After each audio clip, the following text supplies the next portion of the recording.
మెదక్ జిల్లా వెల్దుర్తి మండలంలోని బస్వాపూరు గ్రామం వద్ద ప్రసిద్ధిగాంచిన శ్రీ భ్రమరాంబ సహిత మల్లికార్జున స్వామి దేవాలయంలో ఈ నెల 17న శ్రీ గురు మాధవానంద సరస్వతి పీఠాధీశ్వరులు శ్రీ మాధవానంద సరస్వతి స్వామి ప్రత్యక్ష పర్యవేక్షణలో లోక కళ్యాణార్థం 100 మంది బ్రహ్మోత్తములచే మహారుద్రం సహస్ర శ్రీ సూక్త పారాయణములు నిర్వహిస్తున్నట్లుగా ఆలయ అధ్యక్షుడు తలారి మల్లేష్ పనిపంతులు తెలిపారు. మంగళవారం జరిగే కార్యక్రమంలో లక్ష పుష్పార్చన తెలిపారు. 18న బుధవారం శ్రీ వల్లి దేవసేన సహిత సుబ్రహ్మణ్య స్వామి కళ్యాణం జరుగుతుందని భక్తులు మహిళలు అధిక సంఖ్యలో పాల్గొని స్వామివారి కృపకు పాత్రలు కావాలన్నారు. ఈ కార్యక్రమంలో పనిపంతులు గురుస్వామి తలారి మల్లేష్, ఆగం రవీందర్ గౌడ్, జగ్గా అశోక్ గౌడ్, లక్ష్మణ్, శ్రీకాంత్, కుమార్, సింహం, గణేష్, ప్రశాంత్ రెడ్డి, శ్రీధర్ రెడ్డి పాల్గొన్నారు. సదానంద సమారంభం మదనానంద శ్రీకృష్ణ మాధవోపేతం గురుమండలమాశ్రయే.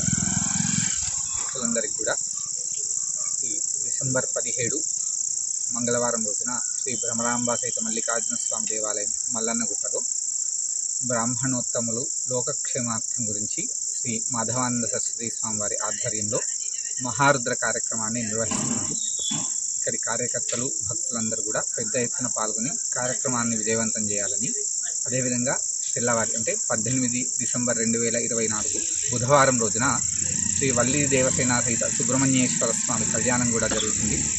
ఈ 2 కార్యక్రమంలో భక్తులు తమకు తోచిన విధంగా పెద్ద ఎత్తున పాల్గొని ఇక్కడ స్వామివారిని దర్శనం చేసుకుని అక్కడ జరిగేటువంటి వివిధ కార్యక్రమాల్లో పాల్గొని తమకు తోచిన విధంగా సేవ చేసి స్వామివారి కృపకు పాత్రలు కావాలని ఆలయ కమిటీ తరఫున భక్త బృందం తరఫున అందరినీ కూడా కోరుతున్నాం.